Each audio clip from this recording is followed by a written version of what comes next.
there, and welcome back to Heritage HQ and our latest Heritage Live.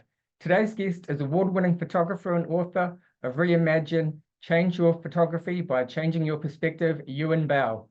Ewen's career spans more than 20 years, and we have been super lucky to have him on, traveling with us since 2009. This year, we're taking our relationship to the next level and are super excited to welcome Ewen back, offering his bespoke, small group photography workshops on 3 of our voyages. Ewen, my man, good to see you again, and thanks for joining us. It's fantastic to have you here today and traveling with us again this season. Great to be here, Isaac. Glad to get you out of bed really early on a Sunday morning too.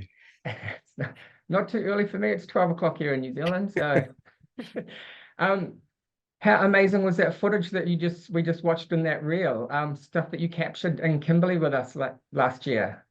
That was a great trip. That was something really, really special for me because I hadn't been up to that part of the coast for about 10 years. And it's such a great way to see it when you're on a ship and you're getting up early every day. Because I joke about the hardest part when it comes to photography is actually getting out of bed in the mornings. But up like the supermodels, you need $10,000 a day to get out of bed. Yeah, that's right. But the sunlight up there is just so intense. There's so much of it. It's quite unlike any other part of the world to photograph. You just have these clear jet blue skies day after day after day. And the sun is strong, and it's really nice to have a nice comfortable ship with air conditioning and 3-course meals to step back into when you've been out all day shooting. Absolutely. So let's get on to that photography. So how did you get your start in photography? Well, basically, I'm really bad at drawing and painting. So that's the first problem. So cameras were really good for me because I could capture things and I could be creative even though I can't draw or paint. It's a great way to express yourself and to do something creative. And I love the creativity that comes out of cameras. And I guess the other thing was I'm really bad at holding down a job because they want you to get out of bed early too. When you're on the ship, you'll be getting up early to capture that beautiful light, though. That's true. That's true. Yeah. It's like for the whole voyage, the best bit about the end is just that I can get a sleep in at last.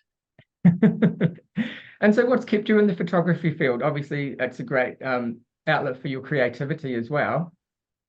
Yeah, look, when I started down this path, I didn't really know how I was going to make a career out of it. I just knew I had to get back to being to doing creative work and to doing things where I get to build something and to make things because, you know, that's just my nature. And so for me, travel was just a key part of where I wanted to direct my life. And so the intersection between travel and photography was a really good place. Excellent. And obviously wanting to share those remote wild places with people through your lens and expedition travel, how did you get onto combining the two together? So we kind of have to backtrack a fair way to get to the start of that. Like it was around about 2004 when I first started to put together this idea of, instead of just running a workshop in one place, to try to do like a photography tour. And at that point in time, a tour was usually something that the camera club would get their travel agent to put together. And it wasn't necessarily very well designed and very well customized. So we started to build these tours where we would haul people from one end of the Himalayas to the other, but also trying to teach them things. And so in a way, we've kind of come around full circle. We've actually found a better way to travel, but also to teach. And so when we're on board the Heritage Adventurer, we have the library, we have the all these communal spaces where we can get together and have talks and presentations, and we can sit there and work on our laptops and, and to look through the images of the day and to talk about the creative side of processing photos too. It's just a really great platform where we don't have to move our bags from one hotel to the next every single night. Yeah. And everything we want to shoot is right outside that door, right down the gangplank. And we jump into the Zodiac and there's always something to shoot every day. Yeah, because every day is a new adventure, right? Absolutely. So this sort of leads us into the next question. So, what is it about expedition travel that gets you excited as a photographer? It's about trying to get somewhere really, really remote. Like I think being in the middle of nowhere is the new luxury, right? Like Absolutely, being, yeah. yeah, like being like being on a beach in the subantarctic islands, like when you get down to Macquarie and the penguins come up to you and they try to peck your shoes to see what you taste like and all that kind of stuff. You're out there with nature in a way that you just don't get to do every day. It's not the same as being able to walk through the gardens here in Melbourne, that's for sure. Absolutely. A lot more wildlife as well.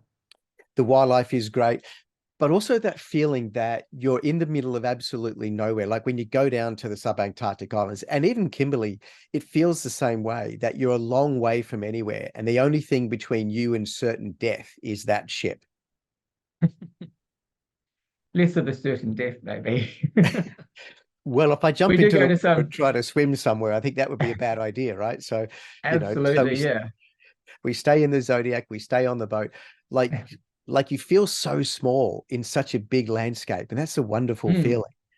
It's really And special. yeah, and it's also very familiar, but also very different as well.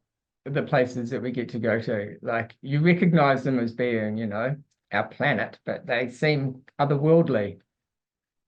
That's right. Because they are the things we only see when we're watching like a wildlife documentary, like those moments when the fluke is going down and descending into the water, like that's just straight out of something that David Attenborough would be commentating Mm, on. And it's yeah, fantastic. And when you see like a horde of penguins just come flying out of the water and landing on the ice or landing on a beach, or the wildlife is incredible. And also just to be in a place where there's next to no humans, where the landscape is there for the wildlife, it's not there for us, and we are able to step into that world. And that's just a really, really beautiful thing to experience from time to time. yeah, absolutely, time to time. And you're joining us on three voyages.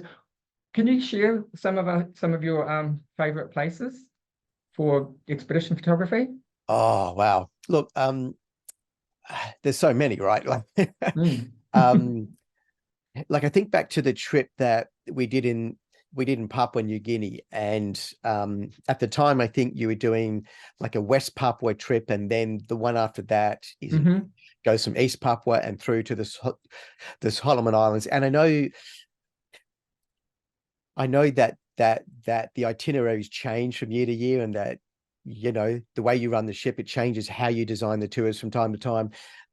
But anywhere in that part of the world, I mean, anywhere in the Pacific is just, is great. But there's something about that bit from Solomon's right across Papua, where that combination of you get to drop in on like a tribe, and they're so excited to see you.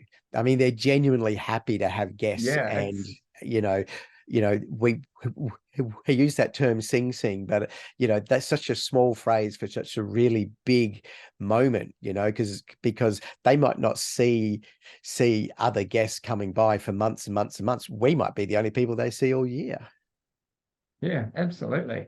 And that voyage you were referring to, so that has been combined now. So yeah, discover the secrets of Melanesia. So Wonderful. that it's all into one amazing voyage.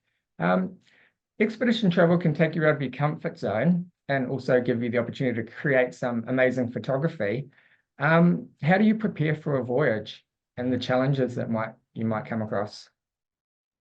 Yeah, that's always the hardest bit, I think, trying to decide what to pack and what to bring onto the ship. And there's an extra complication when it comes to being on a ship like the Heritage Adventure, in that because you're just in the same cabin the whole trip, you can kind of pack a bunch of extra stuff you wouldn't normally pack when you go shooting.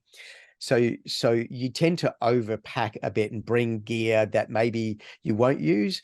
And I think that's okay. I think that's actually one of the pluses here, that You can bring gear not knowing if you're going to need it, but if you don't, it's just going to sit in the cabin the whole trip, and that's no problem. We have tons of space and we have tons of room to bring that luggage. So so now you're kind of thinking, do I bring every single lens I own? And that can be kind of a problem too.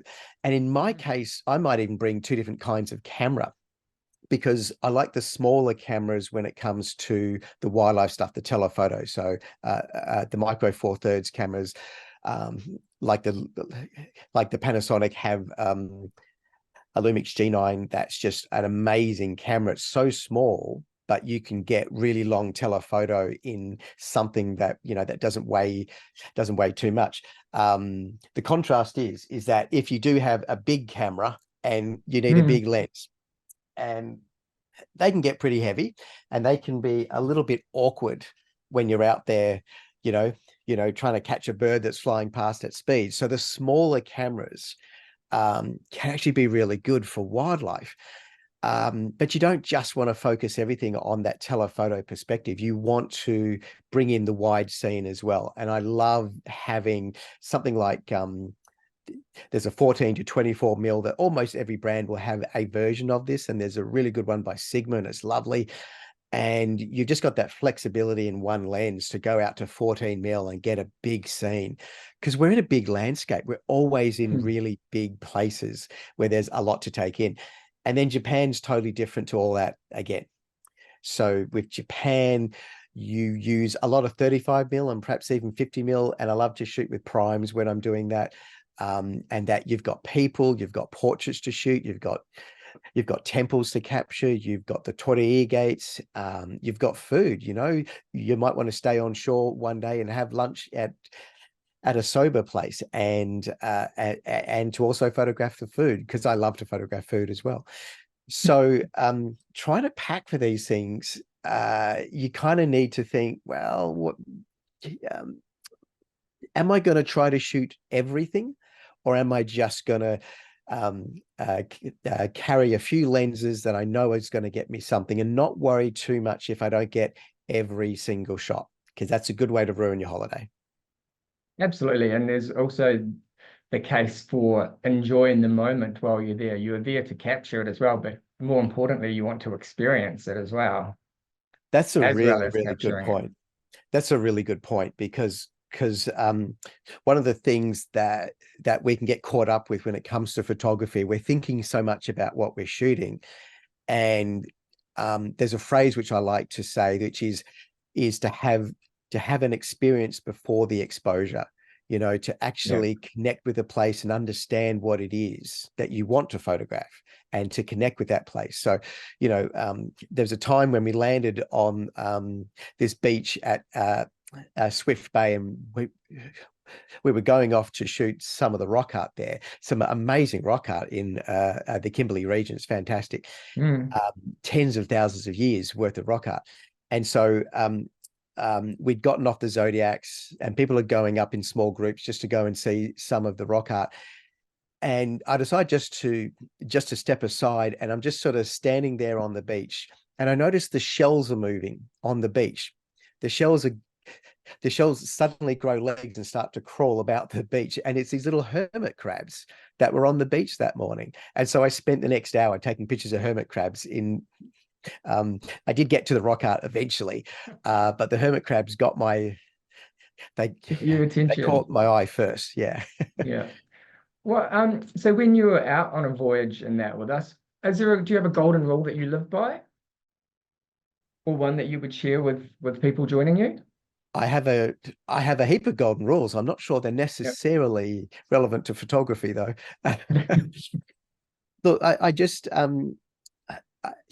think, well, the three mantra that I put into my book, and it's on the last page of the book, where everything comes back to my my mantra, which is to go slow, to look for the light, and start that again. To get closer, to go slow, and to look for the light.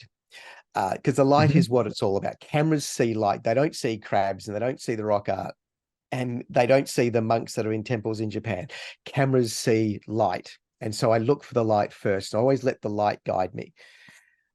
So you can do that better if you're not in a rush. Okay, so you really want to slow it down. You want to spend time in one place. And like, with the hermit crab, when he starts to, to squizzle about the beach and stuff, you don't just want to grab a couple of shots and, and run. You just want to spend time and to take it in and to look for different ways to explore that moment. So go close and to look for the light, and then to go slow, because if you go slow, then everything else becomes possible. And that's one of the great things with expedition cruising. Not only do you get to take your time when you're on shore, because the shore landings are fantastic. Like, you get so much time to wander around these places and just to take in the experience of where you are, but you get time to spend with your photos every single day as well. And on a normal tour, Mm. you just don't have that time, because you're shooting stuff all day, every day, and you're being rushed too much with a regular tour, and people hate it when the photographer's at the back of the group, or he's the last person to get back to the bus or whatever. And you can't really go slow, and you certainly don't have the energy every day to go through your photos and to process photos, let alone to learn and to think about your craft. So the speed of how we travel on the ship is just fantastic. Excellent.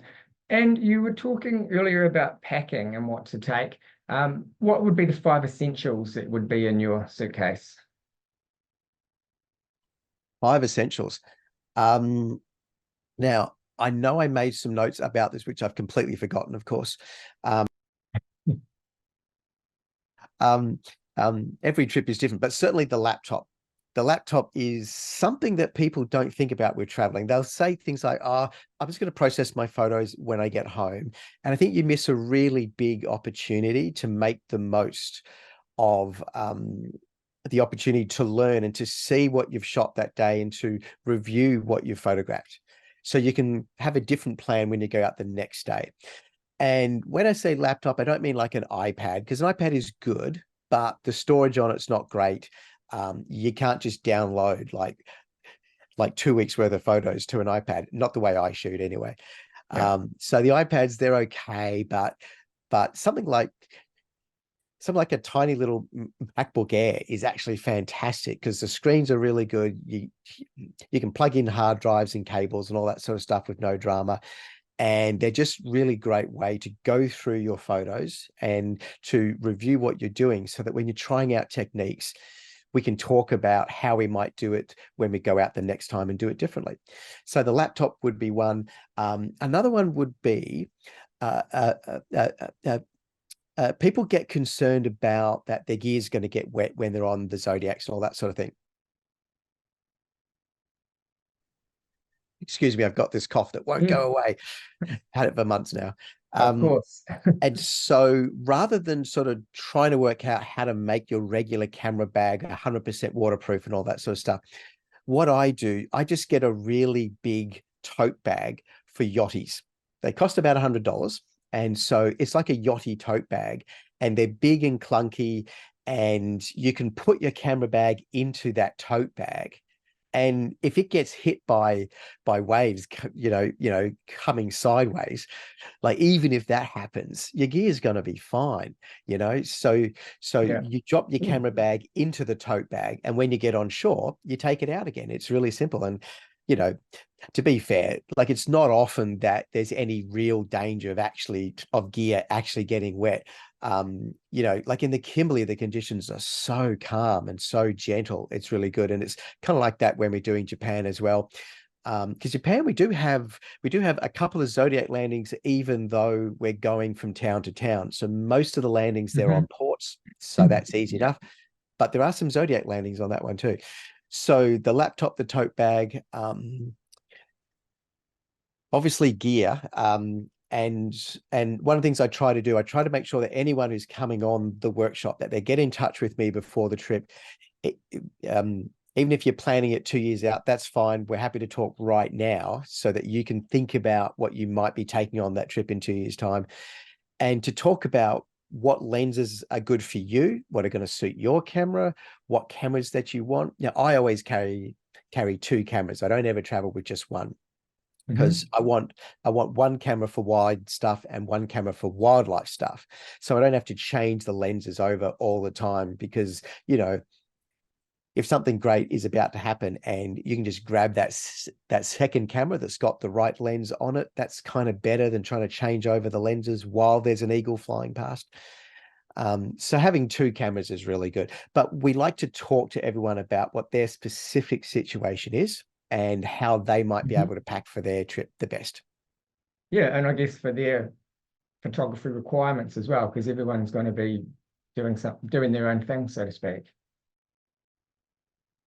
Yeah, that's right, because we're all on a different journey, the same ship, but different journeys.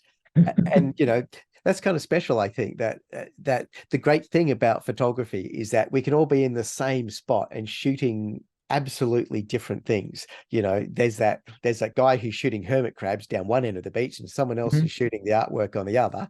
And then if you get someone like Jessa on the boat and she's doing all the pictures of like the macro stuff with the bugs, like that's amazing. Like Yeah. I have to say, one of the things I love about being on the ship is actually the experts that you're traveling with on the ship as well. While it's great to learn a few things from me on the photography side, I think it's even better that you've got a crew full of amazing experts who know so much about the destinations we're going and the wildlife and the geology. And I think that makes it a very different trip. So you're not just learning from one person.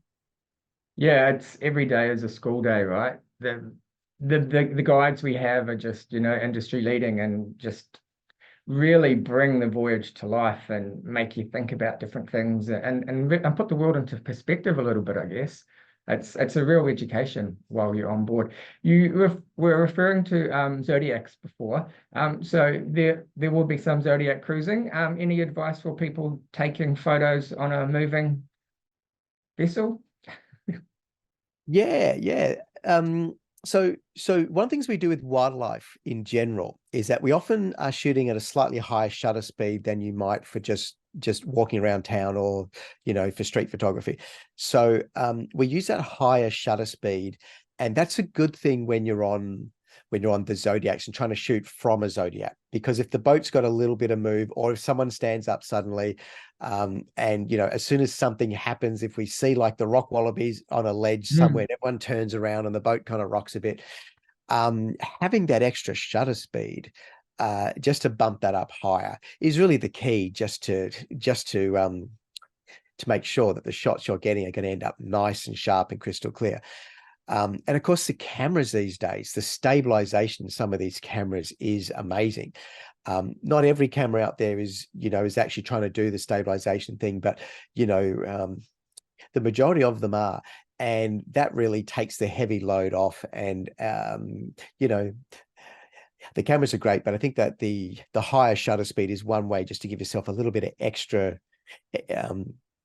sharpness when you're taking pictures, whether that's with a telephoto or whether you're with the wide lens taking landscapes as well.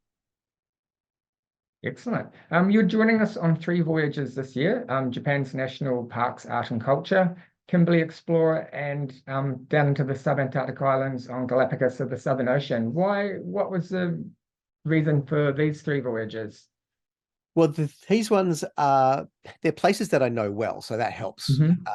I don't like to run trips to places that I don't really know the place that well. When I do, I call that a research trip. Yeah. Sorry, that cough's going to kill me yet. Thankfully, you're able to mute it, so that's right. We just see it, we don't hear it. It's That's like good. a silent movie. So places like Japan is just absolutely inspiring because it's a culture that has a sense of artistic aesthetic right the way through the culture. So things like when we go up to the west coast of the main island and we go past places like Hagi, where you've got these little pottery towns where just hundreds of these families have been making this beautiful pottery for centuries.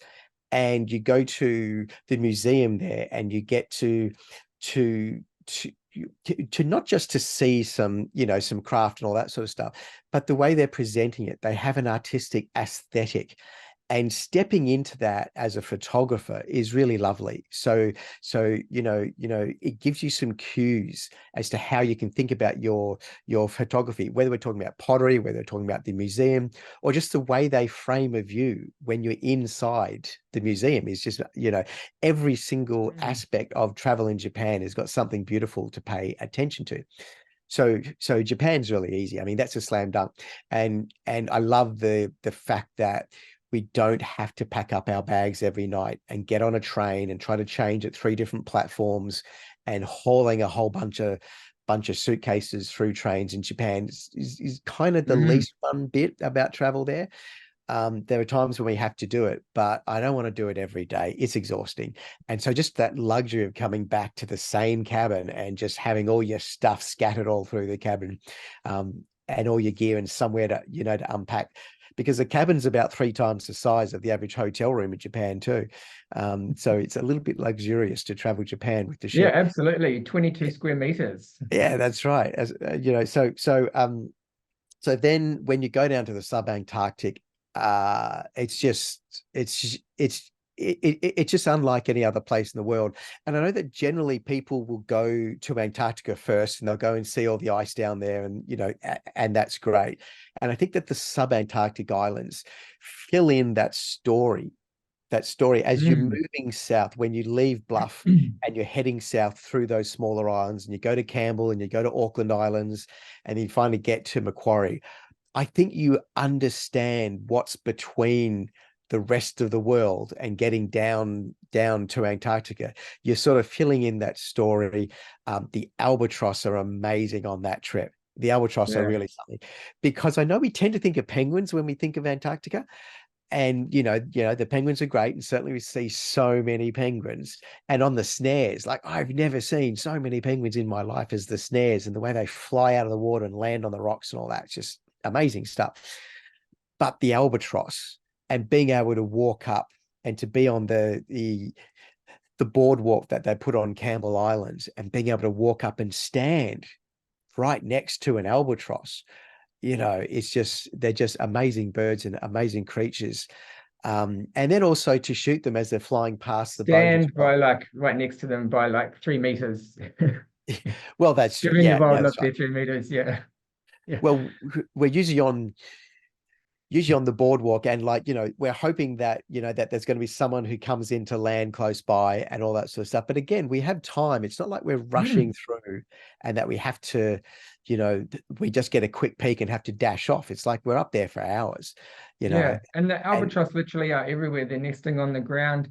There's young ones gamming. They're getting together and they're clacking their beaks and flapping their wings. And then there's more just soaring above and wheeling in the sky above you. It's hard to describe really how amazing it actually is, right? there's so much going on. So yeah, I think that the albatross are actually a really big feature there. And of course, to get down to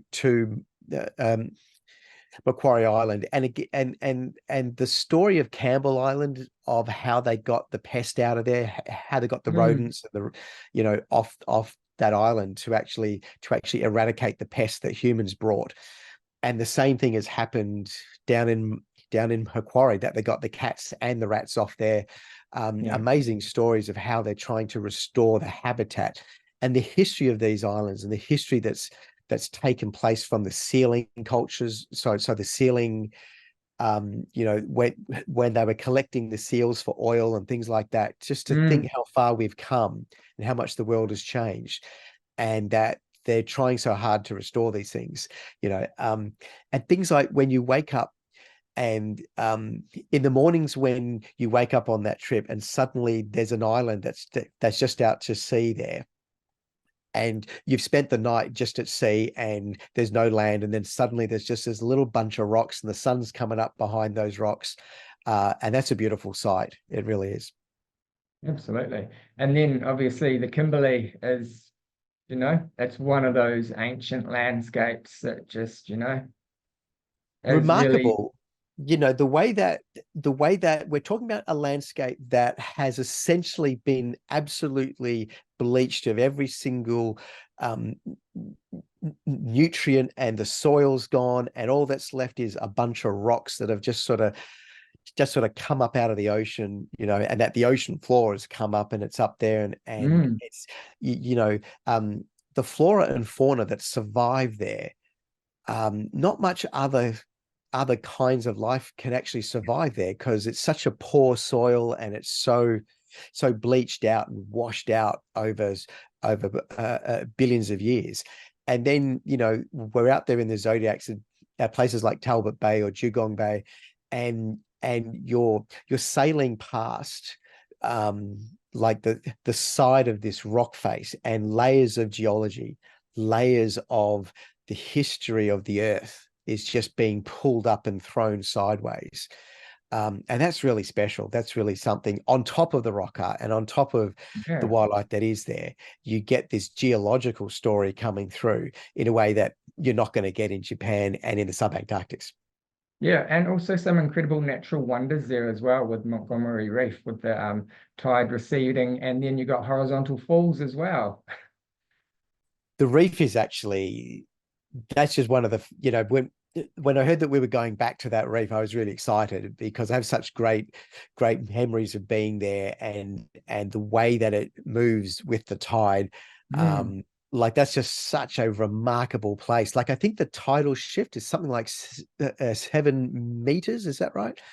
Yeah, It's a around, big well, I know shift. horizontal falls is around 10 meters, so it's probably around the Yeah. same. Yeah, just Yeah, and that the whole reef essentially just gets thrown up into the sunshine every time the tide drops down.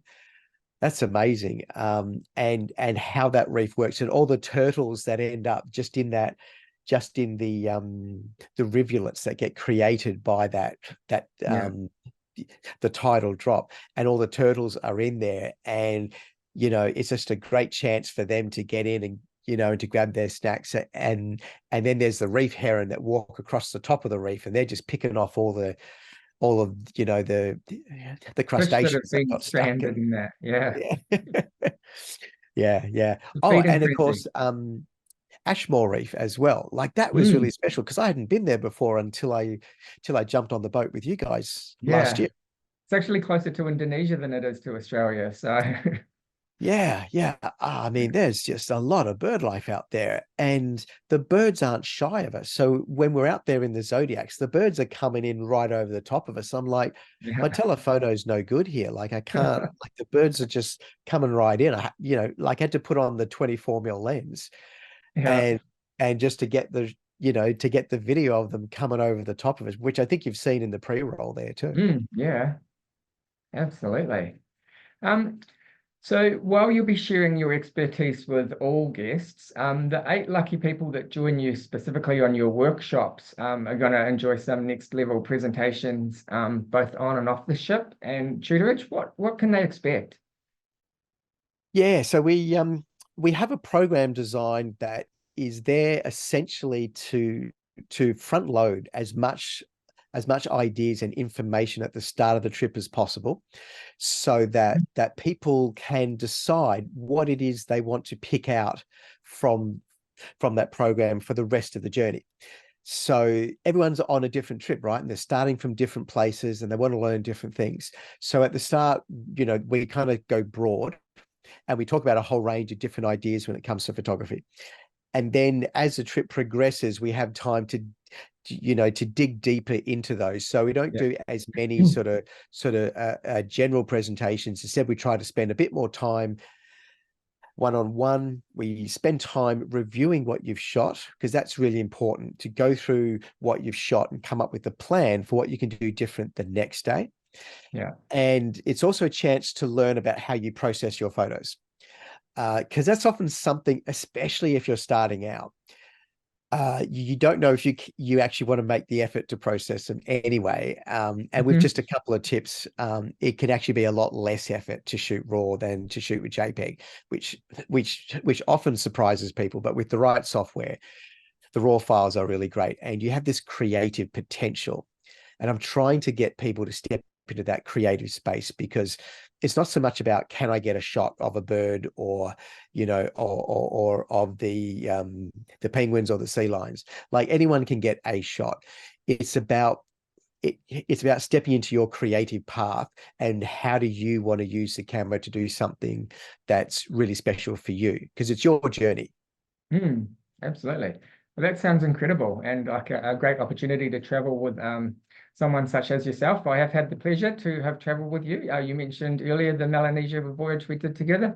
So many fond memories, and it was great having you there capturing the moment as well. I wouldn't say that I'm a fantastic photographer, but I certainly learnt a lot from you. Thanks very much. And that was a great trip. And it was, the people we meet on these trips too, Hmm. like the crew are obviously great. The crew, every single trip I've been on with you guys, like the crew have been fantastic. But also we meet some really nice people. And it was great when I was in Kimberley this year, last year, sorry. I got to catch up with Glenn, who was in PNG with us Oh, wow. Yeah, I did see it on the pre-COVID. photos. Yeah. Yeah. And it's great to see these faces and see people coming back again, because people obviously, they work it out. They go, actually, I think this company is a really good company to travel with and I want to go again. And, we end up talking about what the next trip's going to be while we're on the Yeah, current trip. absolutely. Yeah, very, very blessed. Yeah, we take people to some incredible places. So yeah, and share them with them. But yeah, the people that you meet on board are, obviously like-minded as well, and you end up making really good friends, like yourself, for example, Yeah. when And you're on there's one board. guy from our PNG trip. He was struggling with his photography quite a bit. He has some challenges with his hands and being able to move his hands, and he has these tremors. And he was having a very hard time with the photography. And we had a couple of chats, and we put him onto a different kind of camera and set him up in a particular Mhm. way. And ever since then, he's been taking amazing photographs. He's been able to enjoy photography at a stage where he thought he was going to have to give up and stop taking photos. And that was really special because he sends me these WhatsApps from time to time with pictures that he's taken in Yeah, parts of the world, and he's taking really great photos and he's enjoying the process all over again. He's been able to get back into it. And all it took was just to think a little bit differently about what camera will suit him and how to set up that camera so that it works for him and his particular requirements. And he's a great guy to travel with, and he's been yeah. Oh, I really know good who you're company on referring my to. trips. He's a wonderful man. Yeah. Yeah. So that almost sounds like the title of your book, Change Your Photography by Changing Your Perspective, right? That's right. That's right. Well, that book, the fundamentals that come out of that book all came from these journeys where we're teaching people. So all the ideas that are in that book are essentially, they were challenges that people on my trips were having. And Yeah. here's how we found a way to work around it, or a way to explain a different way to take your photography or to think about your photography. Because people often get caught up on how to set their camera and what their camera settings are and what lens to have. And to be honest, that's only good to a certain extent. Like, yes, you need a very long telephoto lens for certain kinds of wildlife photography. So there are times when the gear matters. But actually, the other thing that really matters is what's going on inside your head and thinking about it differently. And things like go slow, get closer, look for the Mhm. light. If you start with those things, then it can really transform your journey for photography. And the most important thing is for you to enjoy it. Absolutely. You got time for a couple of questions here? I can see, well, there's one question and some comments, which I will read out. Susan Miles, my favorite trip of all time was the subantarctics and the Chathams, the New Zealand and world history. The animals and flora and fauna was beautiful and felt untouched. The lecturers were fabulous and the crew amazing. Thank you, Susan. Reinforcing some of the conversations that we've just had. Jennifer Crane is leaving in a few days. So excited. I think I will cry when I see the albatross. We look forward to welcoming you on board, Jennifer. You're in for an amazing experience. Kim Morton, bringing back great memories of the subantarctics trip, which, yeah, and I think, just us talking about it, I was getting quite excited just talking about the albatross myself. So, yeah, reliving it. And we do have a question. This may make sense to you. I'm not sure. It's from Harvey S. Trop. You've probably traveled with Harvey before. I know I have. Is there currently spun? Do you know what? Is there currently spun? I don't know what that word is. Spun? SPUND. I'm not. Spun is the, Yeah. I'm not sure what that. Perhaps that's a typo. Is there spun? I'm yeah, okay. I'm lost on that one, I'm afraid. Oh, maybe it was. Is there currently space on Oh, your? space. Okay, Maybe right. it's space. Yeah. There is You know, space. There is predicted space. text. I don't know how it predicted that, but most likely We've only space. just launched these trips, so yeah, there's definitely space. We're doing Japan in the last half of May, so that's a really good trip in terms of Yeah, that one departs on the 24th of May. Yeah. 24th of May. That's great. We're doing the Kimberley at the end of August, so I think that's around about the 20th or something like that. I think you're the 11th of August, 11 to 21 August. Okay, great, that sounds Yeah. good. And then Galapagos of the Southern Ocean, that's departing on the 18th of December. So that's going to be quite an incredible Christmas in the subantarctics. That's right. I mean, that's a really, really special way to have your Christmas, and you don't have to have the argument over whose family you're driving to have Christmas Day. So that's a win. Excellent. Oh, and someone has just said he thinks he might have meant sound. Oh, and Jennifer Crane has just said, how do you protect your camera on the Zodiacs? I think you mentioned that tote bag. But is there something else you can have if you want to actually shoot and protect at the Yeah, same time? look. The trick that I tend to focus on is that if I think that there's a risk of spray, because spray is really the worst thing that's going to happen. There's only one time I've ever seen a wave actually come over the bow of the Zodiac, and that's when we're actually, when we're coming back and forth from the ship because sometimes you go out in the mornings and it's really calm, and by the time you get back towards lunchtime, the wind could have come up, and you don't feel it on the big ship, but you can feel it in the Zodiacs. So whenever you're cutting through chop, then spray can be bad. So spray is the real problem. And if you're simply cutting through chop, you're not going to be taking photographs while we're just doing that quick run to dash back to the ship. So I put my camera gear into the dry bag, or, the yachty tote bag, because that's just the cheapest dry bag in the world, and they're fantastic. So like the yachty tote bag, I put my camera bag in that. And it means that when we're in the calmer bits, then I can simply I can take off the top of that tote bag and reach my camera bag and just grab a camera and take shots and put the camera back inside that protective bag as needed. So I don't try to wrap the camera in plastic and all that sort of stuff. If it's if the conditions are really wet, I recall there was this time when we were up in the Russian Arctic in Wrangel Island, and we didn't always have such great weather up there. And sometimes you'd be out there and there'd be this very fine kind of spray, kind of like Mist like or drizzle. similar. You'd be in this drizzle kind of thing, and so that's not good for cameras, and it's not good for photography either. And the fact is, we shoot in the best light. So when the light's good, we're going to be out there shooting, and if the light's not good, they may not be the best shots of the whole trip. Although sometimes we like to shoot with the overcast light can be really good for lots of different kind of photography too. But rain as per se, I don't really want to take my camera out and shoot in the rain. But Jenny, you will get a lot of really good days down there. You won't need to worry about those times when the weather's not so great, because you'll have lots of other days when the weather is great.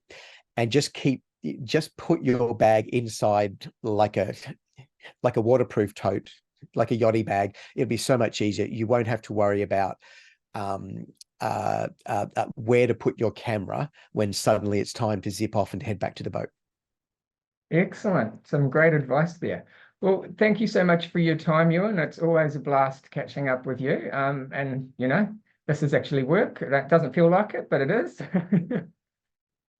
Um, If you would like to join Ewan on our Japan's National Parks Art and Culture departing in May, Kimberley Explorer in August, or Galapagos of the Southern Ocean in December, there is a link on this event. And when we put this up onto YouTube, we'll also put the link in there. And that little bit about Ewan, the voyages, and how you can join him on those. All right, then. That's a wrap. That's another Heritage Live done and dusted. Ewan, thank you so much for your time and your expertise. It's been great to see you again. And I look forward to joining you on one of those voyages. I'll let you know which one it's going to be. I'll have to All ask right. the bosses. That'll be great Get to back see you onto out it. there again. Awesome. Take it easy. Go enjoy your breakfast. See you, buddy. Have a great day. Bye-bye. Cheers. See ya.